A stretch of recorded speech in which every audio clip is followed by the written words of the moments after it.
our preschooler ducks and pupil chickens have already went inside their classrooms, right? Oh, nakapag-flag racing na rin tayo. Which can only mean that our class is about to start. No? Mabuhay pa tayo?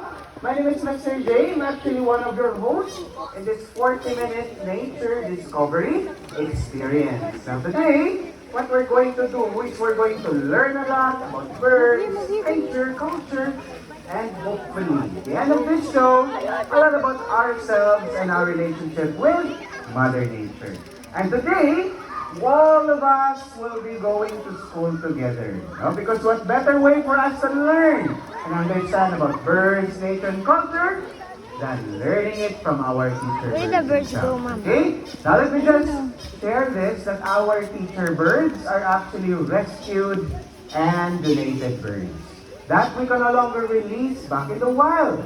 Why? Number one, some of them are non-endemic. Now, ibig pong sabihin, hindi po sila taga rito. Even if they're physically fit, if we release them in the wild, surely they will not survive in our environment.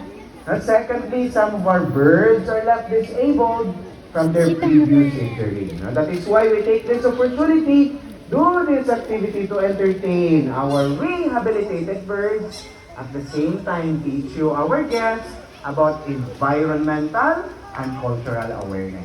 Okay, now before we proceed, now I'd like to ask everyone to please settle down, nobody running around, ha? Upo lang po tayo in your seats, okay? Kasi there will be free flying birds. No? Baka matamaan po tayo sa ating mga ibon mamaya, okay? Ha? And then observe and listen all throughout our show. Okay, very good. Now, since all of you, no, are going to be students of the Malagos Bird School, ang tanong ko na lang ngayon, students of Davao Christian High School, are we all ready to learn this morning? Very good, because we are ready as well.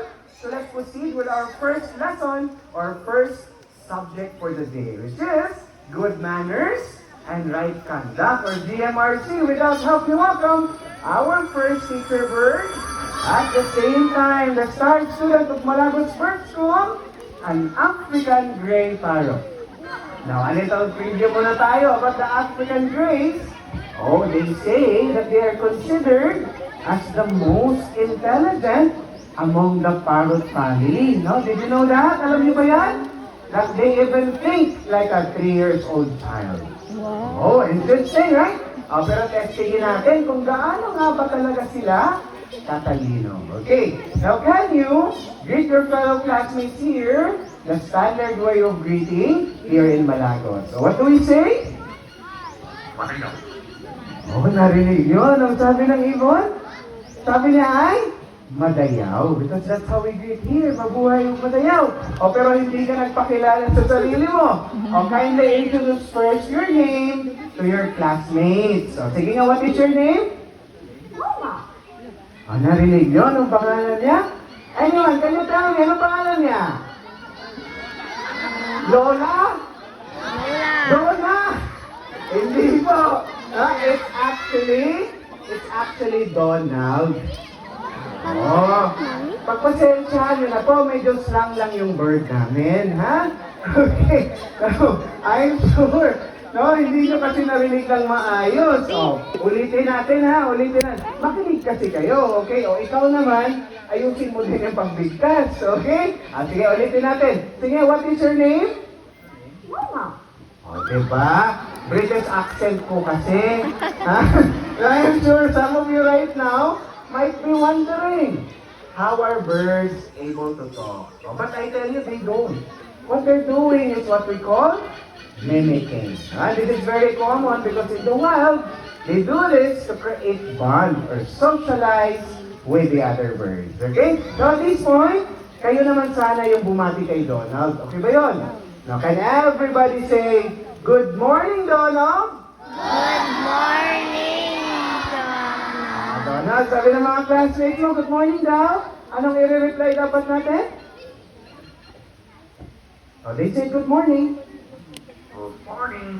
Ayun! Diba as part of good manners? When someone says a good Just morning to mimicking. us, Expect to reply Sing a good morning as well. Okay, Donald, your Good turn. morning, just like Tanungin mo Grace naman doing. yung mga Just like the classmates mo. birds Kumustahin mo chirping. sila. Sige nga. Just like what Ria's doing. Oh, what do you want to answer? How are you? Oh, sabi ni Donald. Hello, how are you? Usually we answer, I'm fine, thank you. How about you? Okay, very good. At this point, I'm curious to know, do we have birthday celebrants today? Or for the month of February, who's celebrating their birthday? Do we have? Can I see some hands? Oh, we have one. Very good. Meron din doon sa taas. Okay. Who else? Ayun, I can see one also. Dito din sa harap. Over there sa taas. Okay, we have a few birthday celebrants. This is good. No?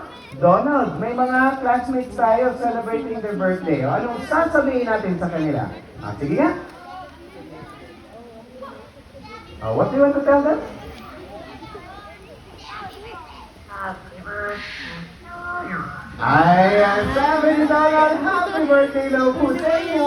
And may you have many more birthdays and blessings to come. Okay? But wait, di pa tayo tapos. Kasi I have here another bird na si Nigel, a Stormford Crested Cockatoo naman. Kasi may gagawin din siya para sa ating mga birthday celebrants. So, anong gagawin ni Nigel? Sing and dance. Aba, sing and dance yung